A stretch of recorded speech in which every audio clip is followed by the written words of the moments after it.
What's up, guys? Welcome to the Meaning Of podcast. I am Ace. This is RP3. I'm Sabrina. And this is our discussion on The Shining and Dr. Sleep. We're going to get into Dr. Sleep as well, but everyone has been rewatching The Shining, has been revisiting The Shining, or even watching The Shining for the very first time because of Dr. Sleep coming out in theaters over the weekend. All right. Unfortunately, that is a major bomb for Mr. Dr. Sleep, coming in at $14 million opening, which is a massive disappointment. I was personally rooting for this movie, mainly not even because of the Shining atmosphere or whatever.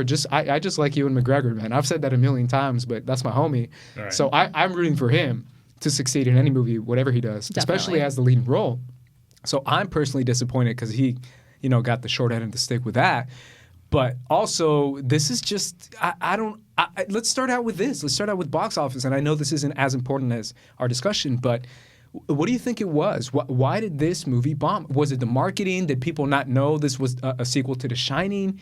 If they called it something else that wasn't Dr. Sleep, maybe people would, if they called it The Shining 2 or Shining Reckoning or whatever they want to call it, would that have pushed the movie to make more money? Like, what is the main issue with this movie just bombing at the box office? Well, I personally think it comes down to the fact that, as we as film fans, we all love The Shining now. We all appreciate The Shining, especially a lot of Stephen King fans too. But I don't think it's the most mainstream property where you can make a complete sequel without having the title of The Shining and then obviously they tried to do that a lot with like incorporating a lot of the imagery from the original, but I don't think it just didn't sell right. And you gotta remember too, when the original Shining came out, didn't do good in the box office. Well, I think it actually did get in the box office, but Stanley Kubrick got nominated for Worst Director at the Razzie Awards, and Shelley Duvall too. Like and a lot Nicholson of people didn't get an Oscar nom. Which he should have. Yeah, I mean, a lot of people didn't like this movie when it first came out, and so when the sequel comes around, it takes a little longer to warm up on people. So same thing with Blade Runner 2049. It's the 30 years later thing. It's tough. It is very tough. What do you think, Sabrina? No, I think a lot of it, I think the marketing did a really good job showing that it's a property, like a Stephen King sequel to The Shining, continuing on that story. Right. But yeah, definitely with the Dr. Sleep title, not having The Shining in it, that would affect it. But I also think it would have been like a really bad, like an injustice kind of to add anything like The Shining, Dr. Sleep, or like something like that. Yeah, like The Shining. The Shining story. Yeah. The Shining story. Maybe like if they had, I remember on some of the posters, again. Like they had. Like they had some kind of like tag, like a sequel to The Shining, continuation of The Shining. Like they had that kind of stuff. Yeah, I don't know if this. I don't know if that works because I mean last year we saw, or 2 years ago, it might have been last year. Ready Player One. No, but Girl with the Dragon Tattoo story or something like that. They, Girl in the Spider's Web, and then they give it a subtitle of like, this is a Girl with the Dragon Tattoo Part 2. Like, does that? I don't know if that really helps, or would have that helped? The Shining. Sequel or I think Shine Bright Again. I think also a big part of it is what you show in like the trailers too. Like a trailer really got to be like exciting. That's true. And it was tough to market this. I was going to say, did you guys like this trailer? I didn't even see the trailer after I saw the movie. I did. Okay. Yeah, I did. But I read the book. I was already familiar, so I'm kind of like in a different level as like somebody who has fan, like no idea. Yeah. Mm-hmm. Well, before we even move on and moving on from this conversation, I got to mention that you guys went to the Shining premiere. Dr. Sleep premiere. Dr. Sleep premiere. I'm sorry. Alive in 1980. Unfortunately. The Dr. Sleep premiere. Sabrina covered the red carpet. RB3 was there. You guys went to the after party. You guys lived it up. Yeah. Tell me how that was. It was a great time. That was my first time attending a premiere, doing anything with the red carpet. Hey. Yeah, so it was so cool to see it from, behind the scenes, dealing with all of that. Yeah. Getting to talk to Mike Flanagan. I adore him. I adore him so much. So like that was really great. What about you, RB3? It was really, really cool. I had even though I didn't see any like trailers or anything for the movie, I was already excited for it just because I like The Shining so much. Yeah. So it was really cool just being at the premiere for it, seeing the cast. I really like. I preferably, by choice, I went in having no idea what this movie like was about. So then just going to the premiere and just having like all of this new, everything just kind of coming in was really dope. So, and it was great. They had so many cool. It was like the Lion King event we went to. They had so many photo op like sections. That was really fun at like the after party. Yeah. Was it really? Yeah. That was cool with The Lion King, man. Yeah, that was cool. That was really cool. Yeah. That's gonna get back to our conversation when we talk about Dr. Sleep, because obviously I'm gonna get your guys' thoughts on that movie. But first, we have to start out with the legendary, and I will say legendary, 1980 movie by Mr. Stanley Kubrick, who's considered to be one of the GOATs. I consider him to be one of the GOATs, and that is The Shining, a movie that is lived on through cinephiles, through movie lovers, through this is the film school horror movie for sure. Film school, through weird ass documentaries that we'll talk about. This is a movie that is just. It might be a perfect movie. I consider it to be a perfect movie. But I want to get your thoughts. What is your relationship with The Shining? I think that's a better question to ask than just your thoughts on The Shining. Did you guys watch it when you were young? Did you recently watch it? Did you grow up with it? Did your parents like it? What is your guys' relationship with The Shining? I'll start with you, Sabrina. All right. So I read the books when I was a kid. So I definitely watched The Shining when I was younger, but it didn't really stick with me at the time. I didn't really appreciate it enough. But after reading the book, I revisited it. So I probably read the book when I was like 12, saw the movie when I was 13, rewatched it for the second time. And yeah, after that, I was in. Like, it's one of my go-tos. I watch it every year around Halloween, randomly throughout the year, you know? Yeah, that's awesome. What about you, RB3? It's funny because I saw this movie. Saw this movie after I started, like, discovering Kubrick when I was, like, in, I think, 15 or 16, like, in high school or whatever. So I had watched a lot of his other films before this one. I think I kind of watched them in order by when he made them. So this was like a later one in his filmography for me.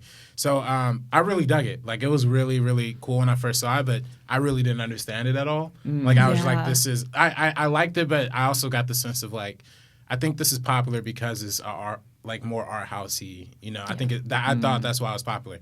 But after spending a lot of time, like, you know, looking at the movie, evaluating the movie, and I mentioned this to both of you guys off camera, but I had a whole class at USC called Film and Media Theory, and we spent the first 3 weeks talking about The Shining, along with the documentary Room 237, and a lot of the idea of how many different interpretations you could get from this movie, and how it's like a prime example of what film theory can represent in like all different forms. Because you could have a perspective of it that is based on race. When you watch this movie, you got a perspective on it based on, feminism theory. There's a lot of different theories you could play into. Auteur theory is a big part of it, with the fact that the main character is a writer.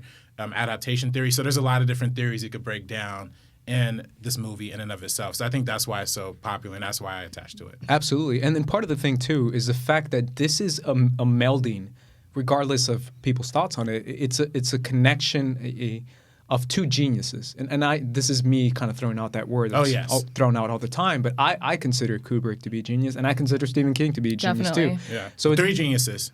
Jack Nicholson. Oh, Jack Nicholson, sure. Yeah. That's what I put there, too. I mean, I would put the DP in there, too. But it's one of those things where it's the melding, story-wise, of those two guys. And regardless of all the changes that Kubrick made to the screenplay, it still is that in Stephen King's thumbprint. It's still all over this movie. It still feels Stephen King to me. As someone who enjoys Stephen King. But you read the book, so give us that breakdown. So that was the thing. Actually, like, after reading the book and then watching the movie for the second time, I enjoyed it as its own work of, like, Kubrick's, you know? But as an adaptation, I didn't love it.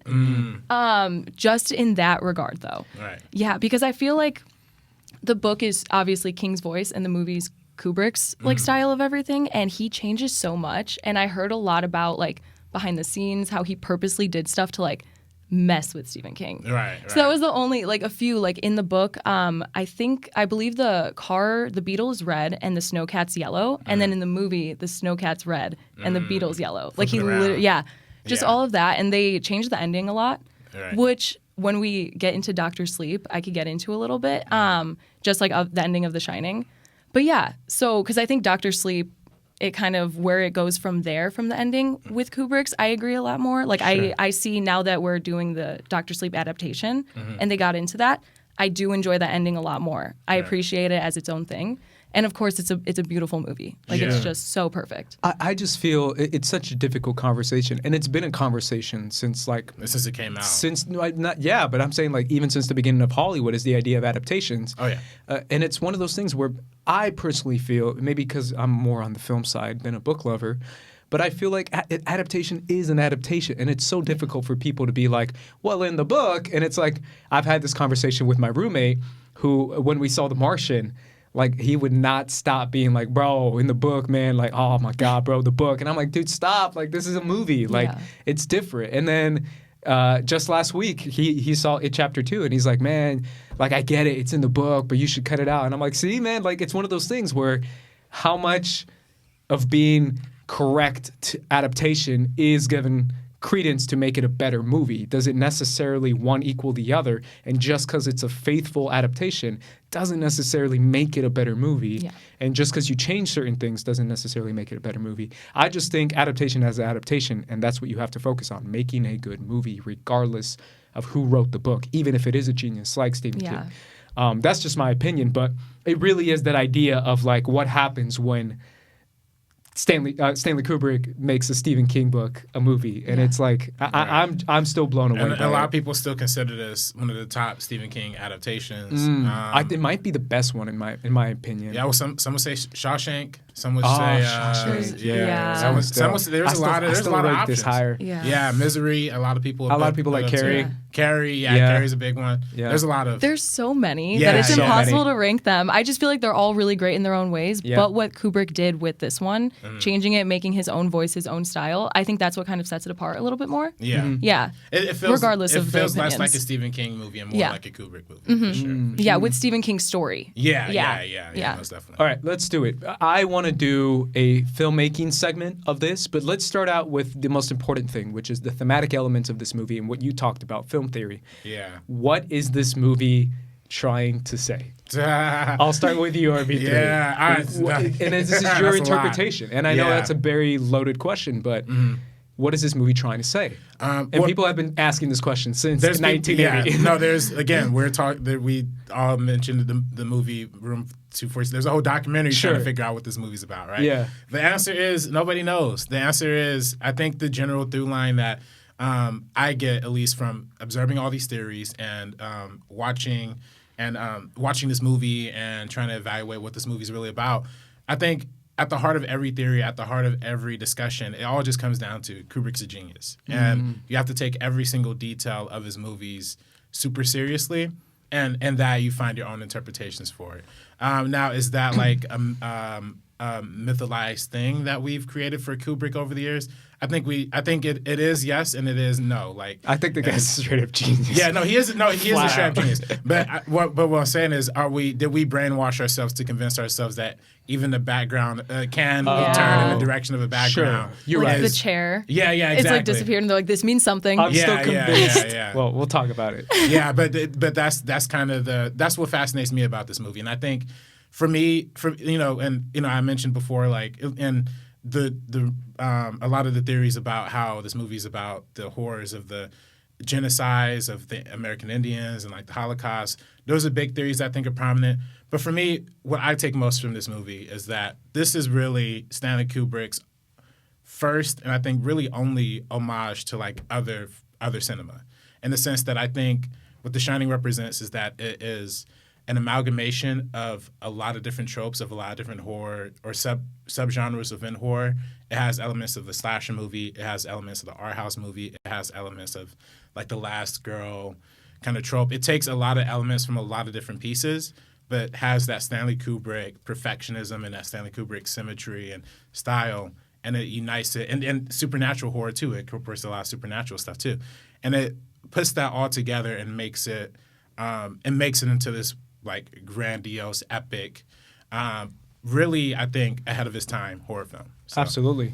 How about you, Sabrina? What do you think is the overarching message in this movie or theme that is trying to be communicated in this movie? Well, I agree a lot with you. I definitely see that throughout the entire film. Yeah. With a lot of these types of movies, I don't know why. Maybe it's because I read the book first, but I just kind of like always look to like Danny. And throughout the whole thing. And so it's kind of like loss of like innocence, and like you see that so much with him dealing with his father, him dealing with the shine. So I pay attention a lot to all the things Kubrick does, like adding the bear, like that one scene, and it's just not explained. Like I pay attention to all of that, but just like overall throughout the film, following Danny's journey throughout this, and then like his troubled father's like descent into madness and how he has to deal with it and how it sticks with him. Maybe it's because I read the book and we get a lot of those throughout both novels. So yeah, that's something that I always think about. I just see it as it is. I love all the theories. I love to read about them. And about like the themes and things like that. But I really just see it as like a loss of innocence for Danny because it kind of messes him up throughout the rest of his life. Yeah. I mean, there is so much in this movie. Like we talked about Parasite, a very layered movie, a very dense movie. We're going to keep milking that Parasite, baby. Let's keep milking it. But The Shining is also very dense and very layered, and it has a lot to say. And I don't think any one theory is necessarily wrong, because you can have those interpretations. There are a lot of theories that are wrong. There can be some theories that are wrong. What I'm saying is there might be elements of a lot of things. There's not necessarily just one thing. I think personally what I get the most out of it is the aspect, kind of what you're talking about fatherhood, and how the character of Jack Torrance is dealing with this issue of how to have a relationship with his son, with his wife, with his past, with what he does, with what he loves, which is, alcohol. And the alcoholism aspect of this movie is actually kind of a big deal. And it's almost like an actual demonic presence, just like everything else in the hotel. Because we see how the hotel's filled with all this demonic presence. And how much of the demonic presence is imaginary because of the alcoholism. Sure. But how the alcohol itself is an actual... It's just as much a spirit of evil as much as the crazy bear guy or the guy who's, or the bartender. Like any other ghost in that, the actual physical alcohol is just as much as that.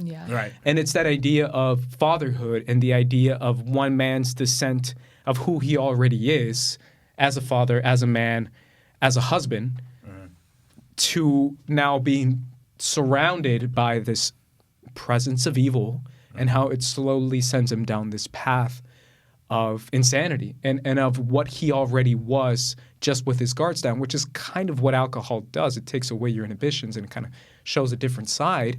And that's what it does to the Jack character.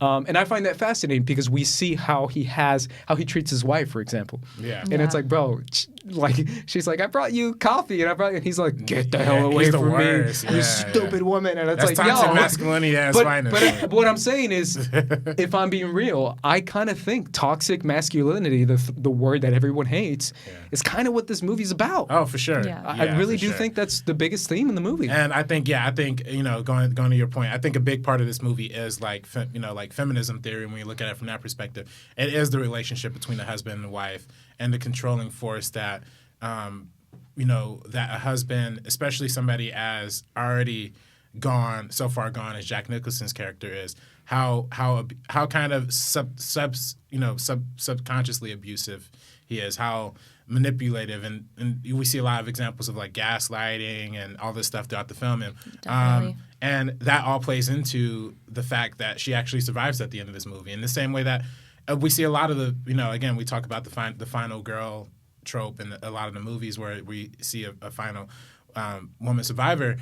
This movie plays on that by adding the son into the element, so it's like it plays with a lot of different gender expectations and subversions. So it's really cool. Absolutely. Let's move on to the racial aspect of this movie and how this movie has a lot to say, obviously about the Native Americans, but any kind of racial aspect of this movie and how this hotel that's filled with evil, part of that evil is the clear racism that's been infested inside the hotel since the very conception of it, since the building of it, since it's built on the Native American burial ground.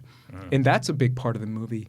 Talk to me a little bit about that, RB3, and if you see that in the movie as well. I personally see it. I think it's all over the movie, but what do you see in that aspect? I mean, I think even all the way down to the production design, I mean, that iconic like red carpet, the pattern of that represents, to me at least, it represents a Native American type of influence, and we obviously know where in real life and in the universe of the movie that this property is on former Native American territory. So it's like it adds that extra element to it.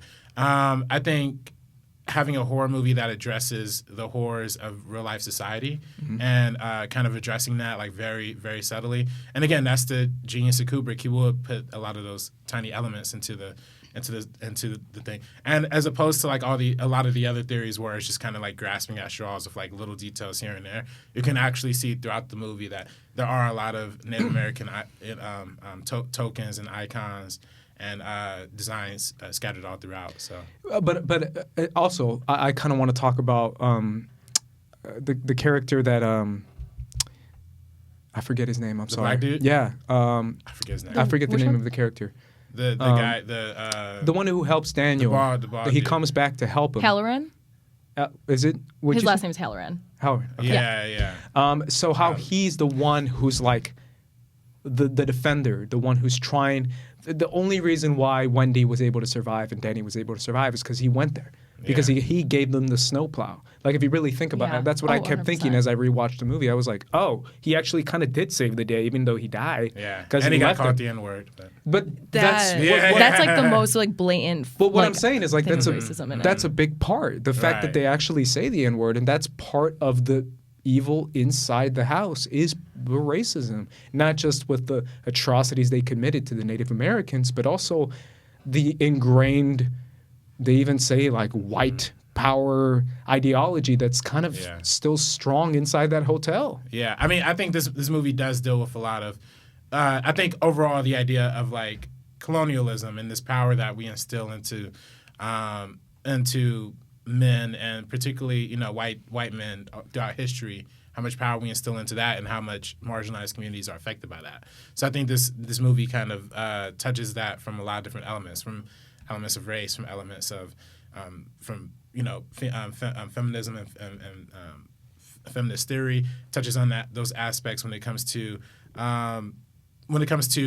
fatherhood and childhood too.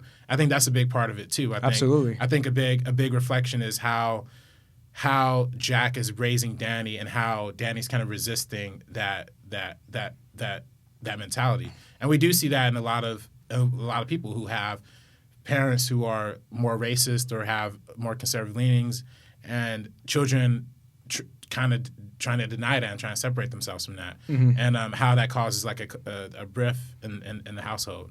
I think that all serves as a metaphor towards that as well. Yeah, absolutely. Yeah. I kind of want to ask you, Sabrina, too, because it's such a big theme in the movie, talking about how Jack blames Wendy for anything that Danny is responsible for. And I thought just that, for example, is a great idea of the feminist ideology and how Jack is using his ideology to say, oh, your son is doing, remember when the homeboy says like, oh, your son's bringing in some outside offenders and, your son's doing some naughty stuff. He's a naughty boy. And he's like, it's his mother. And he even blames her. It's like she's like the only one who's like keeping the boy alive. But what do you think of that ideology and what Kubrick's trying to say with how Jack uses Wendy as an excuse and almost like he doesn't even see her as a person, but almost as a villain? 100%. Like when he attacks her in that one scene and he says like, you're the reason everything's like bad. He blames her for all of these things that like she didn't force him to be an alcoholic. She didn't force him to be this way at all. This is his own choice, but he doesn't take his own responsibility. So I think that's like a big thing for people making their own decisions and using other people to put the blame on. It was about how Jack blames motherhood as the evil that's keeping his boy under and that's keeping him as being the naughty boy, like demented or possessed. Like he's that's the blame that's being used, and how that aspect of the fatherhood kind of blaming the mother and kind of washing his hands of any sins. Yeah. And how that's just a big aspect of what Kubrick's trying to say. Yeah, definitely focusing like on that toxic masculinity. Because even then, and when we're presented with the scene, oh shit. Sorry. Oh, you're on. Even when we were like presented with the scene with the woman, like the look on his face when he sees this other random woman, she's not speaking, she's not doing anything, she's not doing any of the like, the things like Wendy would be doing, just talking like a normal wife. So he sees this like beautiful silent woman, and it's just all the best things, all the best qualities that like he sees. Yeah. So that's something that's totally something true. that like stood out to me, like the look on his face, and the way Kubrick portrays the character of Jack is interesting because he's very, very unhinged, like basically from the start.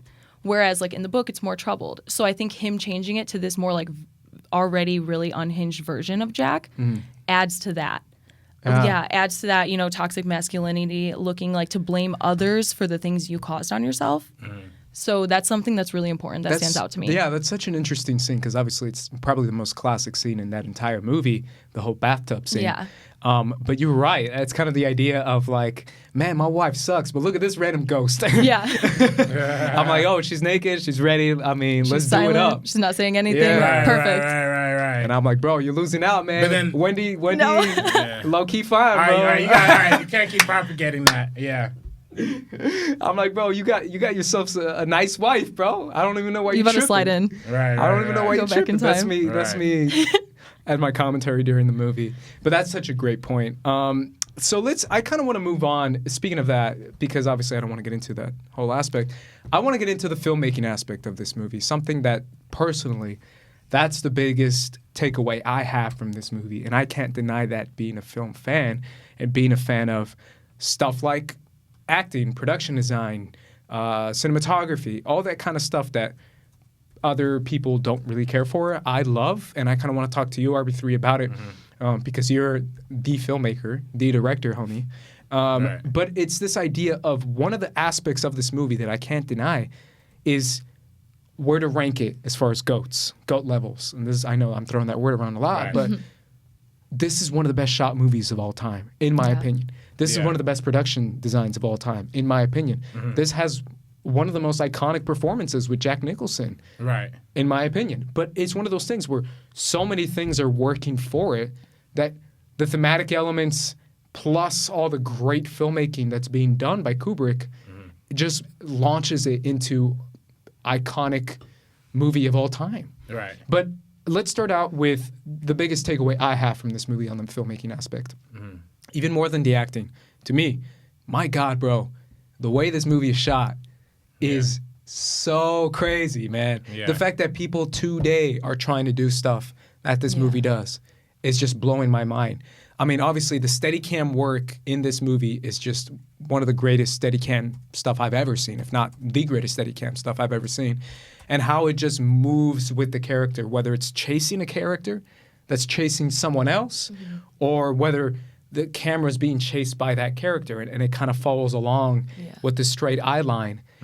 Or even just the classic Danny on the bike scene. Yeah. When he's just going around the hotel and the camera's just following him in that low angle where you could tell that's his perspective because he's a little kid. Little kid So you see perspective, everything from like a child's perspective. Subjectivity. Which is him being tiny. I just feel like, man, this is one of the best shot movies of all time, man. I gotta say, it really is. 100%. It's incredible. And they used a lot of like natural light and a lot of like just overblown windows from the outside. To Everything from inside the hotel, you're like, oh, I mean, this is incredible. And then they go outside in the snow, in the maze, and you're just like, oh my God. Yeah. I'm eating all this up, and I'm just having a time of my life. At just in awe of the incredible camera work. Yeah. And another one I want to give a shout out to is the axe scene and how every time he swings the axe, the camera goes back with it. That's the And perfectionism. swings forward. I was just like, Oh yo. Yeah. This is just like, this movie would win right now the Oscar for Best Cinematography Yeah. this year. Probably for every year. And you definitely see the influence of this on filmmakers today, like Ari Aster. Yeah. Or like a lot of filmmakers. Even Mike Flanagan. 100%. Honestly, Dr. Sleep's probably the first thing I think I've seen of his filmography. But you could clearly see the shining influences from there. But it's absolutely incredible. And obviously the production design is just the look of this hotel. The colors pop like a mother in this movie. From Jack's red jacket to the red bathroom to the floor patterns to like every room having a different design. How on the second floor it's blue, on the third floor it's like white. On the like everything is just so. It's so thoughtful and it's incredibly like meticulous. Even the way things are placed, just like in certain scenes, if you just really pay attention to like the background, it's so. Oh my God, Kubrick clearly like he put his heart and soul into obviously everything. He's a genius. So that's why, like, from a lot of the criticism, it's so crazy to think about at the time. Critics kind of like bash this movie a little bit because we watch it now and we're like, this is flawless. Like, this is absolutely perfect. Yes. So it's a really interesting thing to think about because, it deserves all the credit for how much, like, everything that was put into it, all the thought, camera work. And you know what it is, too? Part of it is the idea of what's more horrifying than imagery. It's not even horror scenes or setups or jump scares because there's not really any setup like horror jump scares in this movie like we see nowadays, like in 2019. It's simply just horror imagery of the two little girls standing in the front of the hallway or the blood coming towards you or just like it's just imagery that kind of terrifies you, and it's that quick random imagery that Danny sees that terrifies you, and I just find that to be incredible. Before we finish up, we have to talk about performances. We have to talk about Jack Nicholson. This is one of his greatest performances ever. Yeah, it's one of the greatest actors ever. One of the greatest actors ever. Yeah. Sabrina, I have to start with you. What is it about this performance that has lived on through the time and has become so iconic? I think it's just incredibly haunting. Like, it's something that sticks with you. Just the way his face, he doesn't have to say anything. It's literally his facial expressions, all of that. And you're like, okay, like, this is, like, I'm so unsettled. I'm literally in bed, comfy as heck, and incredibly unsettled just by his expressions and everything. And the way, so we're sticking to Jack right now? No, any performance, yeah. With Shelley Duvall, the performance she gave, even though like what she had to deal with, he with literally Kubrick, tortured her. Yeah, which I was gonna mention too, but yeah, it's obviously that's it's real. Yeah, being horrified. Yeah, so she did incredible. That's so crazy that she was nominated for a Razzie for Worst Actress because she did so good. Even the child that played Danny Torrance, he's so good. He did amazing. He was so good. Who actually didn't? He had no idea while filming the movie that it was a horror film. Yeah. He thought it was just a drama because Stanley Kubrick purposely held all the horror movies away from him. Oh my god! So he was just acting in it like he thought it was just and he's so little drama. that I'm like, bro, you good. Yeah. And he's so tiny. And in the 80s, oh like in 1980, to be that talented and to be in a film like with Jack Nicholson, with Shelley Duvall doing amazing, and then to still hold your own and be a child, like in these. Because obviously the whole setting is the hotel. In these like closed, confined spaces, like just the story focusing on these three characters, it's really interesting to look at now. Absolutely. Yeah. I mean, and I can't believe I didn't mention the score. One of the best scores of all time. Oh my god. Holy crap. Yeah. Oh yeah. This score lives on, man. The score for sure. Cinematography, score, production design, acting. For the acting, I kind of want to mention a couple things. In terms of Jack Nicholson, one of the most expressive actors of all time. Yeah. The fact that Stanley Kubrick uses him to withdraw a lot of his expressions, right? He has like this kind of stillness to him the entire time. But like even in his stillness, you kind of see expression coming out too. So it's like layers on top of layers. I know they shot a lot of this movie on a lot of takes. So I think a lot of that stress added to both his performance and to Shelley's performance. Of course, Shelley's performance too, because he specifically went after her. But that does pose a line of like how far should a director be pushing his actress? I mean, we even see we have conversations of that nowadays. Yeah, with Tarantino and you know what's funny? Somebody today brought it up. I think it was on SCN. About how, and I never realized this when I watched Once Upon a Time in Hollywood, but there's that one scene in Once Upon a Time in Hollywood where Leonardo DiCaprio pushes like a little girl like as they're like filming a scene, and then he just like throws it to the ground, and then at the end of the scene he's like, "Oh, sorry, I pushed you so hard," and the little girl's like, "It's okay, like I like doing stunts, I always do my own stunts," and then like and then didn't realize it at the time of seeing it, but that's actually his kind of wink wink at like the Uma Thurman situation. But going back to Kubrick, it's the same thing Hitchcock did with The Birds and the lead actress in that. It's just that psychological damage that you could do to torture. That you could do to one of your actors, and it benefits the final movie, but it definitely didn't benefit Shelley Duvall. I mean, I don't think she did anything after this movie. Yeah. She had that like show she did where she told like kids stories. Super like creepy. I'm Shelley Duvall. Yeah. But there's actually a lot of articles about her. It's really crazy to look into like her side of the story and to kind of picture yourself going through that, because like I don't think I'd be mentally strong enough to do it. Yeah, I mean, that's another conversation. Obviously, I don't really want to get super into it, but it's that idea of like just rewatching this movie just kind of blows my mind. Maybe, again, I'm from a different generation, and I'm older than all you guys, but even I'm like, it's like, here, honey, I've baked you a pie, and I've dressed very properly because I'm like, oh, this is so outdated. Like, but that's 1980. That's low key how women were. Women were just like very, like, people didn't care. They saw them as like, oh, my wife just cooks for me. Here's my wife. She's pretty. Get her away. Oh, let's get something, Bob. Like. And I was like, that's kind of how Stanley viewed Shelley in the making of this movie, where he's like, I can push her because she's cool with it. Because, you know, she's very subservient. Like, that idea of, like, how she's portrayed in this movie, and the irony that's he kind of got away with it because that's how Shelley was in real life, where he can just, like, push her because she's so sweet and kind and innocent. So she's not going to get mad. Yeah. So it's like, oh, I'm going to keep pushing her, and I can get away with it. But nowadays, like, no way. Like a woman would be like, nah. But back in that.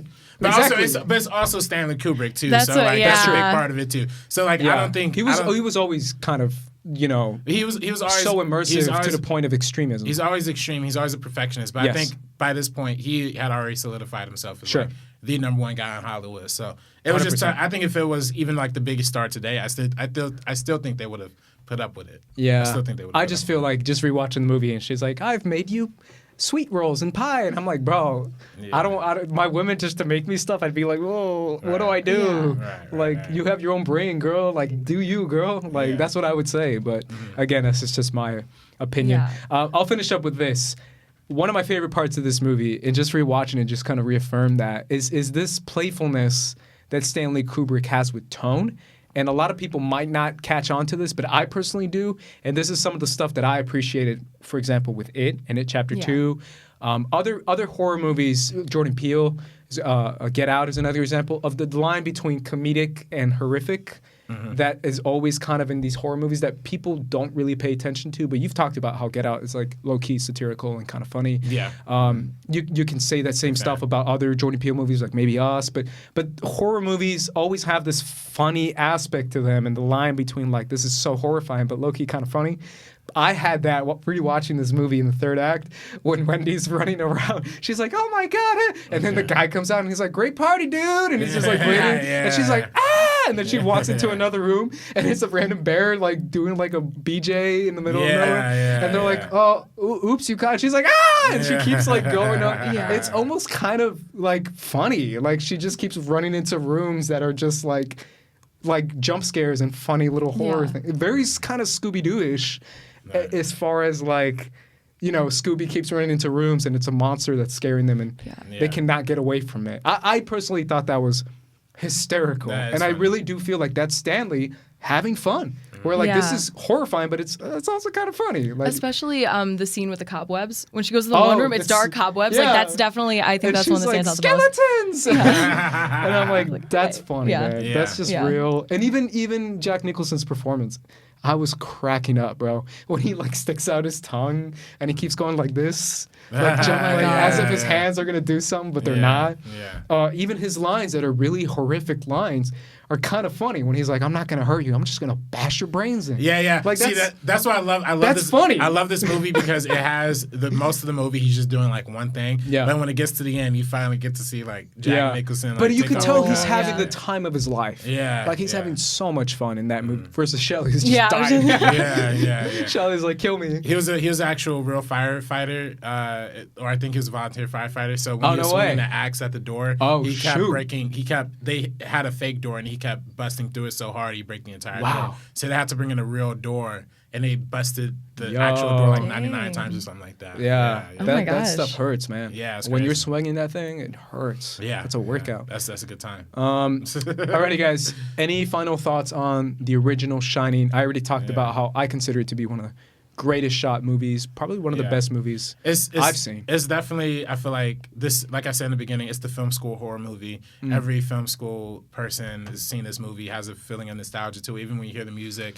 And I think probably in the second half, after we talk about Dr. Sleep, there's kind of a conversation to be had about like the commercialization of this movie, because we do see like Dr. Sleep, Ready Player One, reference a lot of this. And, that's right. And it has become like a mainstream cultural like stamp, but so you know, it's crazy. Absolutely. I love it for that. No, even today, I went to the flea market and the farmer's market, and they had T-shirts up, and they had like all these different Shining T-shirts. They had like the twins, the blood. Yeah, they had like everything. It was so insane. So it's so crazy that after all these years, you know, this movie stands out like above everything with Kubrick's like everything he did and how people still talk about it. People still debate the themes and all these like different things that he might have sandwiched in and we'll never know. Right. And people are still going to talk about it. 100%. So it's. I love that we'll never know, though. I love that we'll Yeah, never right? know. Yeah. Me too. Yeah. I love that. And part of it, too, I got to say, 2-3 years ago on Halloween Horror Nights at Universal, they had a Shining maze. Ooh. And it was kind of so freaking cool. Yeah. It's like the Overlook. Yeah. Nice. And you walked through different parts of the Overlook, and then you went outside in the maze, because it's a maze. Right.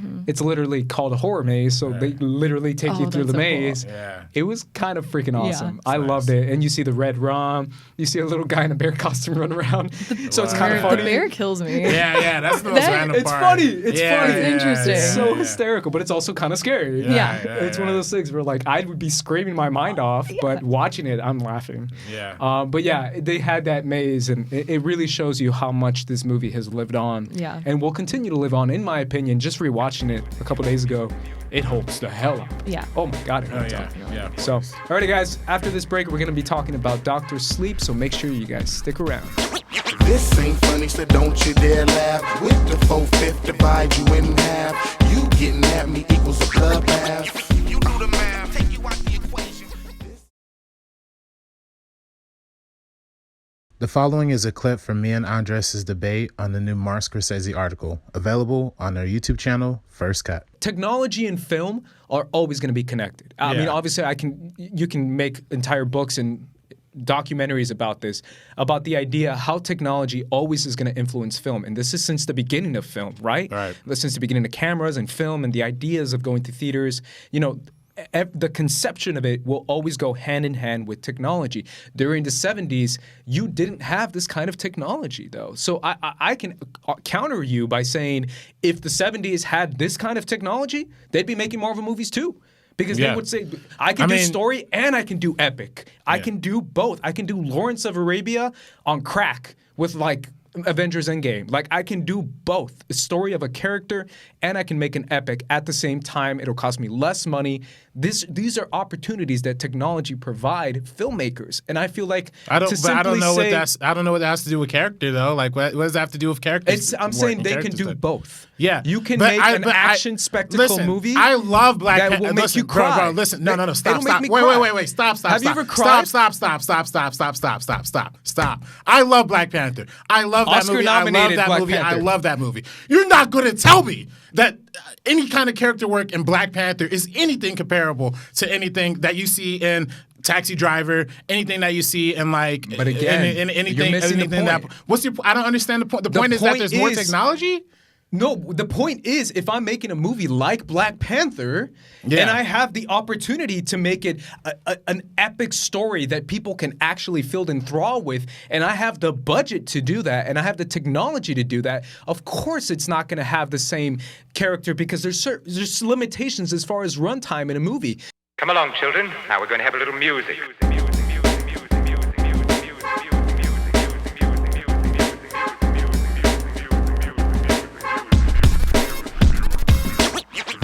What is up, guys? We are back talking about all things The Shining, and now, finally, we reach our section talking about the new movie out in theaters, Dr. Sleep. We're going to be getting into our review, and we literally just asked, should we do spoilers or not?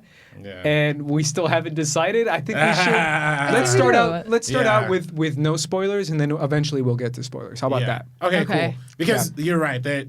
Based on the box office. Maybe not a lot of people Homies did not see this movie. Go out and see it. Yeah, go out and see it. Go watch this movie. Go watch Dark Fate. Just have fun at the theaters, guys. Dark Fate? Yeah. We don't need that right now. Just throw that in there. Yeah. Why not? Yeah, sure. Just go watch it. Is that Warner Brothers or is that Paramount? Paramount. Okay. Yeah, okay, but Paramount's struggling, man. It's whatever. Support So Paramount. maybe go see Dark Fate. Yeah, go see Dark Fate for sure. And go see Dr. Sleep, because I think it's fair to say, am I speaking for everyone here? We all enjoyed this movie, right? Yeah, Okay. definitely. I dug it a lot. I think some people more than others. I think you loved it. Did you love it as well? I really liked it. Yeah. Tell really me about liked it. I'll start with you. Tell you about the. Tell me about movie. your thoughts on the movie. It was a really fun. I thought it was a really fun movie.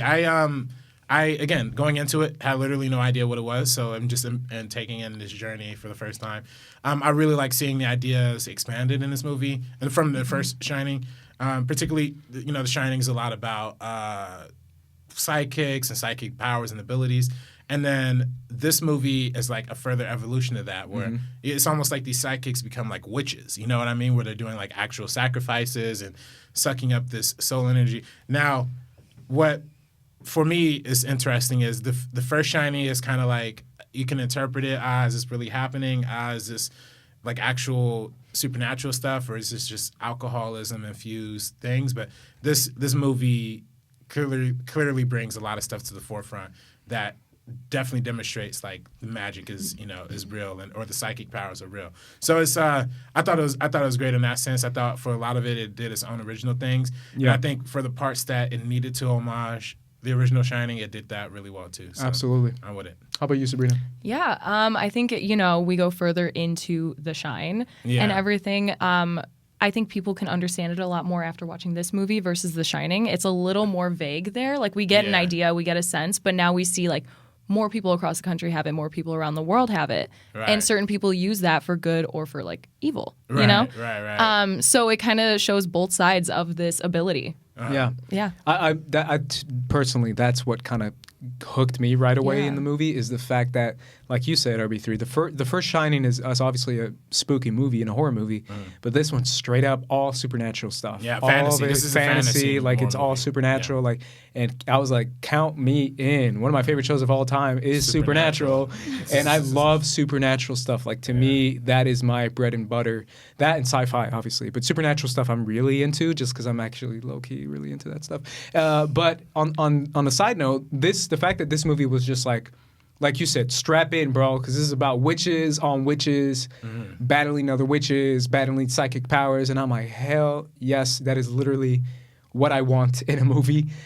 So I think that kind of pulled me towards the movie a lot, but I really feel like a lot of this movie, what makes it really good is Danny's character evolving through the trauma he went through, and knowing that everything he went through actually happened, knowing the repercussions of his childhood and the effect that it had on his mother, because for crying out loud, like the woman was tortured, and how he was able to overcome the literal demons of his father, because his father literally becomes part of the hotel now.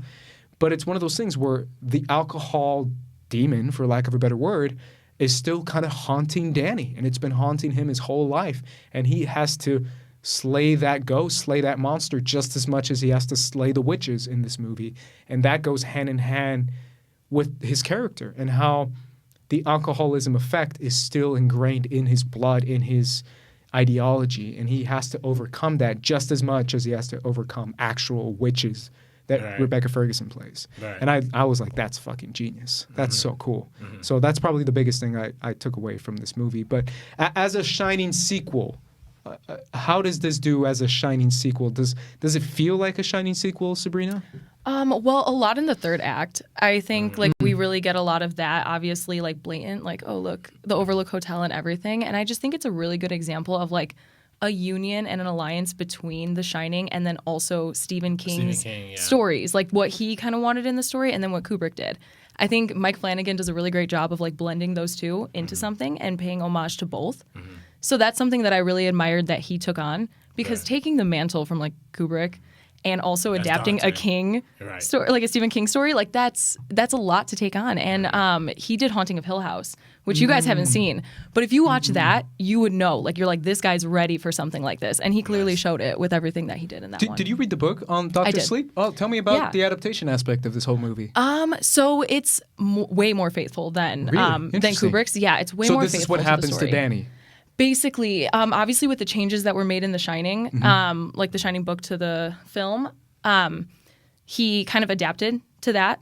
Okay. But it's a lot more faithful. So all of this, it has that linear timeline where it continues the story on from when he's a kid, and then time jumps to him being an adult and the effects it has, and with the alcoholism, with the things that are happening around him. Halloran, the way he teaches him about the boxes, that's all in it. And with Abra. Yeah, Abra. Okay, Abra. Abra. That whole storyline is the way they did it. It's definitely it's really great faithful in this movie, man. Oh my gosh, she's so good. Her character, her acting, like it was a really solid idea to have that representation of Danny definitely being inside this little girl, because that's kind of what it represents. Yeah. What do you think of that aspect of the movie of making the protagonist being Danny, but also kind of having this side protagonist? Yeah, that was the big surprise for me because, like I said, I only really saw the poster for this movie, so I thought it was just Ewan McGregor, but it was really Abra's story too, like almost simultaneously, and we see her almost lose just as much, if not more, than Danny throughout this story. So we really see a lot of her emotional impact. I think it's a great star-making performance from the young actress who played Abra. I'm not particularly sure of her name. Kylie Curran. Yeah. Kylie Curran. Yeah, she did an amazing job with that, with this performance. And I think even more importantly, the fact that this movie goes out of its way to like have that representation of a young black girl having these same powers as Danny in this story, I think is really cool. I mean, I don't know if it was like that. It was probably like that in the book too. But it's cool seeing that put to the forefront of this movie. And the fact that she's so like she has the best head on her shoulder. She knows what she's doing. She sets up trap for Rebecca Ferguson's character. Yeah. Like she's super powerful. She's super powerful. She has her shit together. Like she isn't a little kid that Danny is like has to save because she's so helpless. I love the scene where she sets up that trap for Rose, is her name? Rose the Hat, Rebecca Ferguson's character. And she comes in with that little anime wig because that's kind of how she imagines herself. She watches anime, and I was like, oh, a girl after my own heart. And she imagines herself almost being like an anime character inside her whatever shine, whatever that is, that shine. Like the memory mind power. And she has that blue wig because you see all around her room. She has like the anime figures and anime posters and Ruby posters. And I was like, oh, I see you, girl. Yeah. But it's that idea of like, if I were in my shine, I have like Super Saiyan hair and it's like, I'm glowing like Goku. Nice. And I have that, but it's that portrayal of like how you see yourself in this power aspect. And I love that. I was like, that's a cool little detail that I don't know if it was Flanagan or Stephen King, but that idea of like how you envision yourself inside the shine is yourself being powerful and being in control and someone that takes charge, and that's how she views her world. Through fiction, and she can portray that in her dream world. That's how if in my shine I'd be 6'10", basketball player. You know what I mean? Like it's the best me possible. Me too. I make myself taller too, man. I'd be like I'm this like glowing anime character. Nice. Freaking like ripped for no reason. Should we like spoil over into the? Let's do it, man. Spoil over into the spoiler section. Roll over into spoiler section. Absolutely. Let's do it. Tell me about the spoiler aspect of this movie. Obviously, I can't lie. When Danny's character was like, oh, I know where I'm taking you. And I was like, oh, hell yeah, we're going back. And he's like, we're going back to the Overlook. And I was like, I know. And then the score plays, and they're doing the drive up. And I was like, you got me, bro. I almost wondered if that was the same footage they used for the original movie. I heard that it is. Yeah, really? It's the same footage, just rendered to make it look like it's like nighttime. What? Yeah. That's cool. That's what I was like, somebody else the camera said. movement looks too eerily. Isn't that crazy? Similar, yeah. to the But I thought the same thing. I heard some people criticizing this on Twitter and on some reviews, but where they're like, oh, I don't like that they went back to the Overlook. And I was like, oh, I love that. I love the idea of him being like, I'm facing off against this powerful witch. I'm going to take her to the most haunted ass place I know. Yeah. That's going to kick her ass because the whole place is like a giant demon den. It's literally like a hellmouth. Yeah. Right. Of course I'm taking her there. I loved it. I was like, that's the coolest thing. That's a cool way to play all the greatest hits and still be like realistic. Yeah. And have the movie, because I mean, for the most part, I mean, like, and this is why we're getting the spoilers. When they started shooting people like in I was like, this is a Shining movie? Yeah, like, right? Yeah. I loved it. And I was like, damn, I was like, shoot their asses, bro. Shoot them up, shoot them up. But then when you get back to the Overlook, it's like, okay, now it feels like we're back in the tone. Yeah. The original movie. But what do you think of them going back to the Overlook Hotel? So it is different from like the novel. I don't want to say any spoilers for like the book too much, but they had to do that. So it kind of like ventures off a little bit, but I think it's really good because they, in a sense, do the same thing in the novel. They changed it a little bit for this one, but I like it because it harnesses that energy. The Overlook does that. They have to be there. He knows with his boxes, he knows how to get Rose the hat. Yeah, so I think I think Mike Flanagan did a really good job of deciding how to take the change of the story and make it into something that still, pays homage to everything. Exactly. What I loved the most about that entire third act was the idea of Danny going in by himself first and literally facing off against his father and kind of having to come to terms with, obviously, the alcoholism aspect is all over this movie, as I said before. Absolutely. But that, to me, is Ewan's best scene and how he delivers such a good performance. He's so freaking good. People don't give Ewan McGregor enough credit. In my opinion, I think he's one of the best actors working right now. And that scene proves it because you can see so much pain and emotion and almost like still conflictedness about the idea of like just taking that drink and how he's just trying to be as sober as he can just so he can defy his father. It's not even like it's an anti-alcohol movie. It's much more of him just facing off against the sins of his father and the demons of his father. And I love that scene because it really shows how he has to defeat the monsters in the Overlook, the demons in the Overlook, before he sets them loose on Rebecca Ferguson. And I was like, that's cool. That's freaking cool. Right. Now, the one thing for this movie, and it's not an indictment against the movie per se, but it's the fact that Ready Player One came out last year and also had a big shining moment. They did. And it kind of almost felt like Spielberg almost stepped on the toes of this You movie think so? a little bit. So I feel like if we would have seen like a return to like the Overlook happen in this movie first, maybe it's just me because I saw Ready Player One and I obsessed over it for a little bit. But, and you know my thoughts on that movie, right? Yeah, you think it's the worst movie of all time. No, I didn't say of all time. Yeah, one of the worst. I said it might have been Spielberg's worst. That's funny. Did you see Ready Player One? Yeah, I'm in between you guys. I'm like, it's Yikes, fine, fam. like, whatever. Hashtag but yikes. yeah, didn't love it. Yeah. I did like The Shining, though. The stuff Shining- that they The had. Shining Those scene. elements, those are really great. That's what everyone Yeah. said to me. They're like, how can you not like this movie, The Shining scene? And I'm like, I didn't say I didn't like The Shining scene, bro. Yeah. I just said I didn't like the Yeah. movie. The Shining scene was cool. But, like, it was really cool. They're both. It's weird because the Shining scene in that and the Shining scene at the end of this movie are almost weirdly similar in some ways, That's so true. And I almost kind of feel like, do you think Kubrick would have been okay with like his baby kind of being like commercialized like to this extent? Like, what do y'all think? Like, I mean, you can also say the idea of his baby versus his baby of Stephen King, right? It's the idea of like the one who's left is the one who's kind of taken over as far as rights go. But they're taking specific imagery from that's very like, true. That's from very the true. Kubrick movie. He's probably rolling over. With his Ready grave. Player One. Ready Player One for sure, yeah, I feel yeah. like for this one, I feel like it's, since Mike Flanagan is such a great filmmaker, obviously I don't want to Right. speak for Stanley Kubrick at all. Right, but it's like, I think there's a difference in the way he's paying homage where maybe Ready Player One could be seen as more of like a cheaper cheaper way. ripoff, Like a cheaper way of like doing this. That's the only thing. Can I say one thing about both those movies though? Yeah. How incredible is it? And this is always going to be the thing that you talked about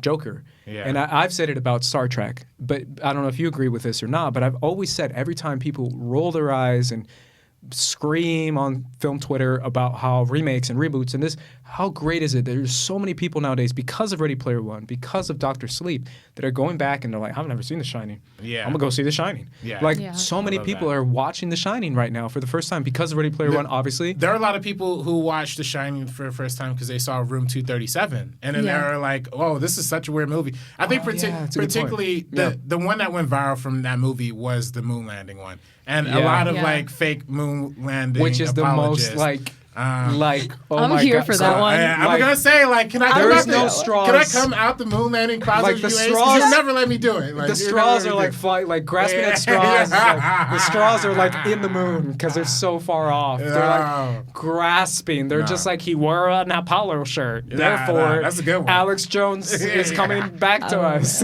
And I'm like, y'all, stop. No, stop. That's good. Like, I'm not, like, when they talk about the front projection stuff, like, fine. Yeah. But like the other, like everything else. Listen, is like, man, my favorite was when he was ridiculous. Like the key has the numbers, has the word O, room in the capital N and the lowercase O. So the only word you can spell with that is moon.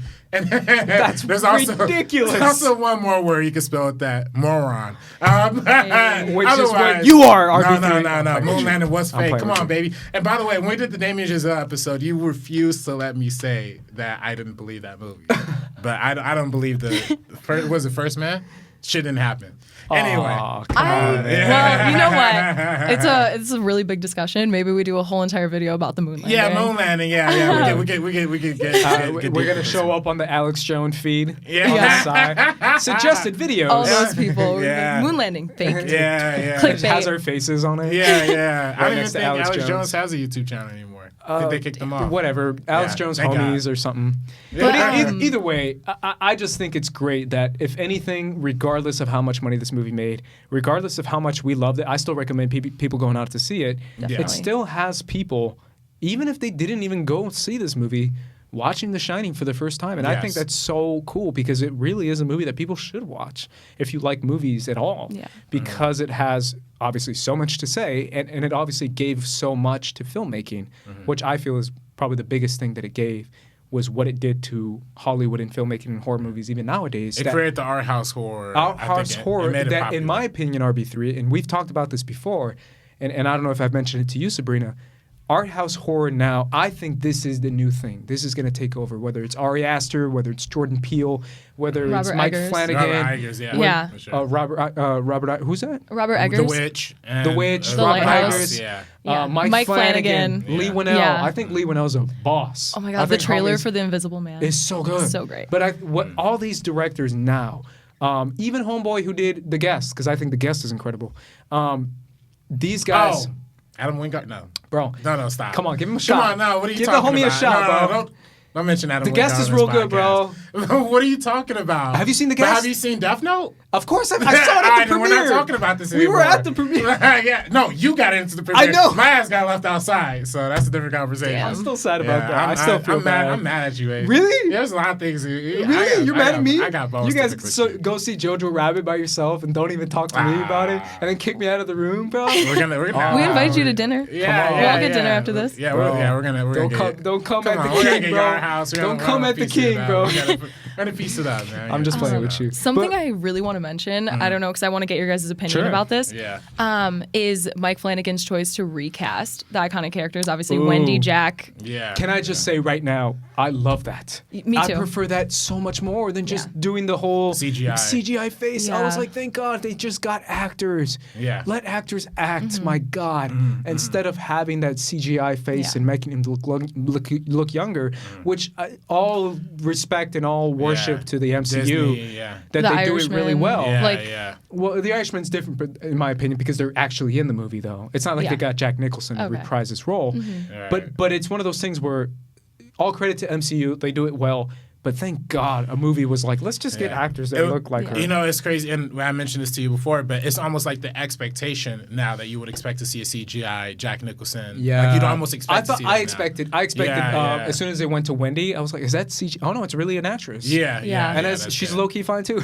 Yeah, we saw her at the after party. Hot take. We walked past her. I walked past her. I was like, oh. It's Wendy.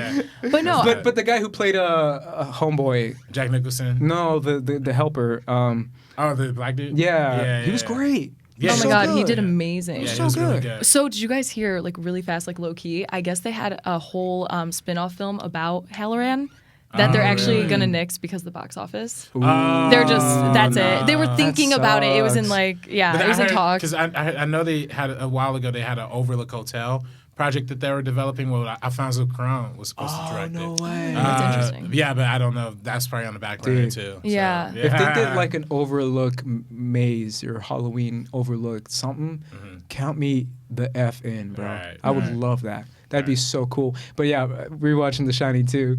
I just love how Homeboy has the posters of the naked girls with the froze. I see you, man. All right. But I agree with you a lot about, like the CGI and everything. Yeah. I feel like it would have completely taken me out. I just don't know. Because the actors they had to do, the actor that played Jack was Henry Thomas from Haunting of Hill House. And like he proved himself in that. And I think for that scene in particular with Ewan McGregor's performance, I feel like Henry Thomas's performance as Jack is kind of like pushed aside just a little bit because this is like his time to shine. It's Ewan McGregor's playing Danny, kind of focusing on something like that. So even because the way it was at first, I didn't know if it was CGI. If it was, like I was like, oh, okay, this is like really well done.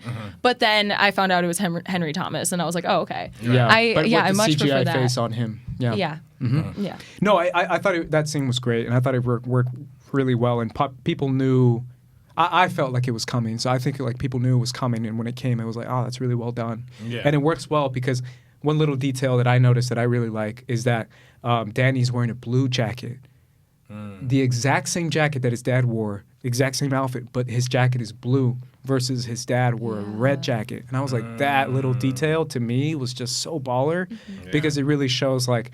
I'm the opposite of you. I'm literally putting on something that shows that I'm from red to blue. Like I'm something different, even though it's the same jacket. It's the exact same jacket. And when they see him, the over the shoulder shot, just like the Jack Nicholson had, it's a blue jacket instead of the red jacket, and it almost looks like the exact same shot, but just with a different jacket. Yeah, I was like, there's that's a lot so of cool. compositional choices that they made that definitely. were very similar. I thought that was so cool. I loved. And I love the foil aspect, too, of Rebecca Ferguson being this all-powerful witch who's, like, torturing little kids. Yeah. Because it's like... Jacob Tremblay. Jacob Tremblay. That's right. Oh, my gosh. That scene was so good. That scene was like, yo. This is why it's rated R. Because everything else I was like, whatever. But I was like, oh, damn. That's a little kid, man. Yeah, Mike Flanagan did a really great job of, like, portraying the villains because they're incredibly evil. We see with the Jacob Tremblay scene in particular. Like that one is very, very hard to watch. Jacob did an amazing job. Like such a good performance. That's why you needed like a seasoned like actor. I say seasoned, he's like literally 13. Yeah. Don't Globe now. But he's so great. But at first I was like, oh my God, like he's just in this one scene, and then it happened and I was like, oh yeah. Because he wasn't even like they didn't announce him or anything. So he kind of just like popped in. Right. Yeah. So that was really cool. And so we see the horrors that they're doing, but we understand it. We don't agree with it, but like we're like, oh, they're doing this we're understanding they're doing this to survive. I don't agree. It's awful, but they're doing this to survive. In their mind, this is the evil that they're doing is for themselves. And it's kind of the idea of what I've seen in a million shows and movies and animes that I've seen over the years is the idea of like the sins of immortality and how the longer you live and the more immortal you become, the more your morality just drops lower and lower and lower, and you start to care less about people because it becomes so much more insignificant. I see that a lot with vampire lore and vampire stuff that I read because that's what I do. But it's the idea of like how immortality kind of infects your mind, and that's what they showed where homeboy grandpa dies, and she's like, you've killed pharaohs, and I was like, yo, really? Damn, y'all need to die, bro. Call it quits.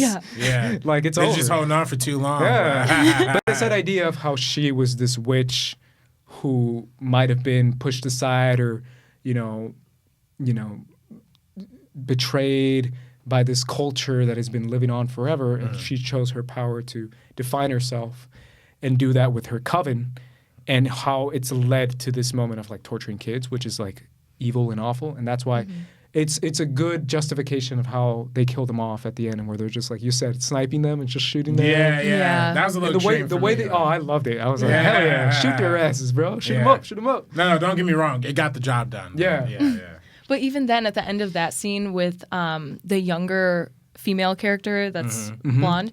Like when her character. Yeah. Snakebite. Snakebite. Yeah. That's her Snakebite in the IMDb. It says Snakebite. Yeah. Snakebite Andy. Snake bite Andy. Okay, so Yeah. for her, like even as she's dying, she still for the guy says like kill yourself and knows that he's gonna do it. Like it's like damn, can't you just go out? Like That's why? what, yeah, I'm just like you guys. I'm so That happy guy's you're a homie, dying. too. Yeah, that was the homie. But I'm not gonna love lie. that guy. As soon as he decided to come on a trip, I'm like, he's not making it. Yeah, Like, yeah. he's not. Well, because you know where the story is progressing. Yeah, They're going yeah. to Cliff overlook Curtis. everything. Cliff Curtis so. is my Cliff Curtis. homie. I love that guy. Yeah. And yeah, that's totally. But that's kind of what I liked about this movie as well, is the idea of like a good Samaritan, because that's what He's just a super nice guy. He's just a like, super nice. He's literally a good Samaritan. Whether it's like, okay, man, I'll help you out. Let me help you out. Like that. People like that exist, and I love that. But he turns into a cold killer when he got that. Oh, bro, that's gun, what, bro. like- When they talk about ancient you gotta witches killing kids, Yeah. you bet your ass I'm gonna turn into a cold killer. That's funny. Either way, guys, those are our thoughts on Dr. Sleep. Obviously, as you can tell, we enjoyed it quite a bit. Yeah, I dug it. I really Yeah. dug it. I wish it did better at the box office. I really do too. So Yeah, Mike Flanagan is so underrated. He did absolutely amazing. So go out and see it. Absolutely. Like, if you can, if you have the resources, go see it. go see this movie. Go see The Shining. If you haven't seen The Shining, go rewatch The Shining so you can appreciate all its greatness. And obviously, eventually, we'll do a Kubrick episode. But that's going to be like a 5-parter. Or maybe we should just do it by individual movies like this, and then... That's a better idea. Yeah. Because this was already kind of a long podcast. This was it. Got a lot to talk about. And we still got 2001. That's a whole hour. Oh, bro. Yeah. It's over. Yeah. Either way, guys, for the Meaning Of podcast, I'm Ace. This is RB3. I'm Sabrina. And we're peacing out. Peace out, guys.